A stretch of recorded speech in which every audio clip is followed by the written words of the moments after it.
If you've spent any time online looking into health and wellness, you've definitely seen it. Microdosing, Ozempic, or Mounjaro. It's a phrase that's everywhere, and honestly, it's kicked up a whole storm of debate and a lot of really dangerous confusion. So today, we're going to cut through all that noise. We're going to get to the bottom of what this actually means with some help from a real expert. And our guide for this is Dr. Kevin Joseph. He's an internal medicine physician, but here's what makes his perspective so powerful. This isn't just theory for him. He's actually lived it. He lost over 140 pounds using the very methods we're about to talk about. That personal experience is what makes his insights so incredibly valuable. So here's our game plan. We'll start with all the online buzz, then get the real clinical definition of microdosing.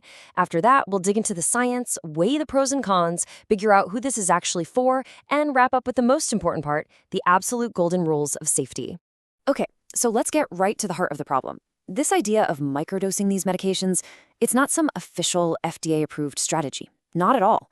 It's a term that has just bubbled up from online forums and communities, and that's created a total minefield of conflicting and sometimes dangerous advice. And as Dr. Joseph points out, it's this kind of cool, fancy-sounding label that's really behind all the arguments and misinformation.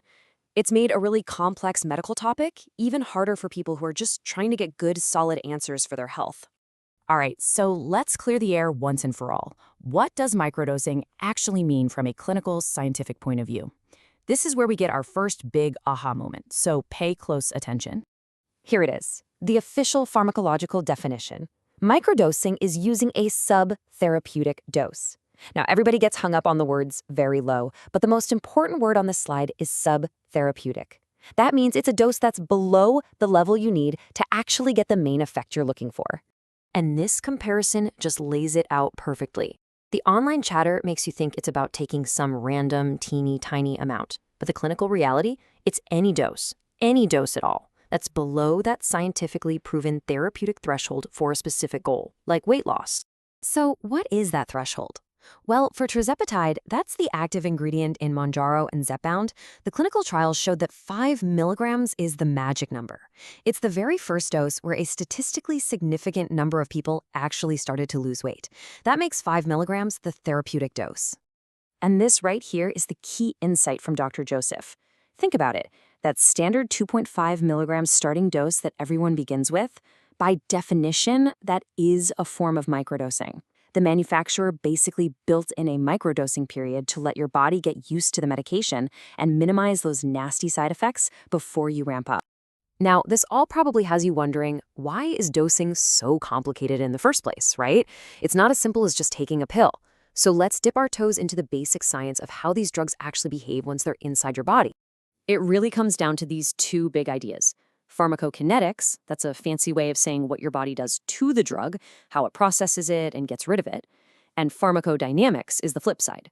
It's what the drug does to your body, both the good stuff and the not so good stuff. Finding the right dose is all about finding the perfect balance between these two. Let's look at how this plays out week to week. You take your shot.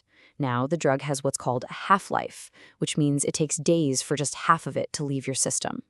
So before that first dose is even gone, you're adding another one right on top of it. That's called stacking.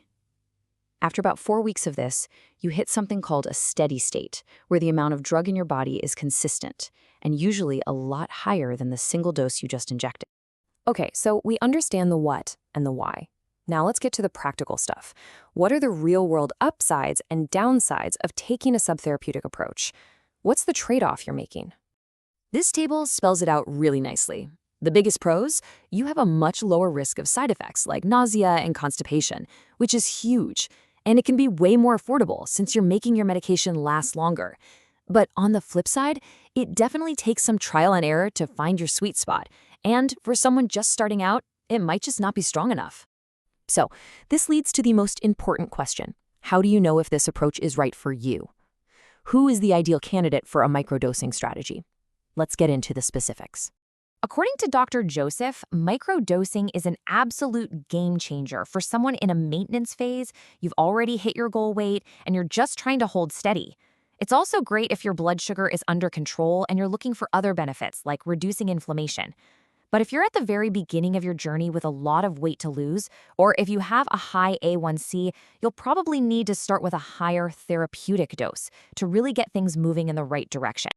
Okay, we've arrived at the most critical part of this entire conversation. Seriously, if you are even remotely considering any kind of non-standard dosing plan, there are some absolutely non-negotiable safety rules you have to follow.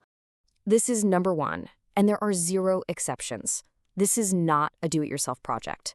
I repeat, do not do this on your own.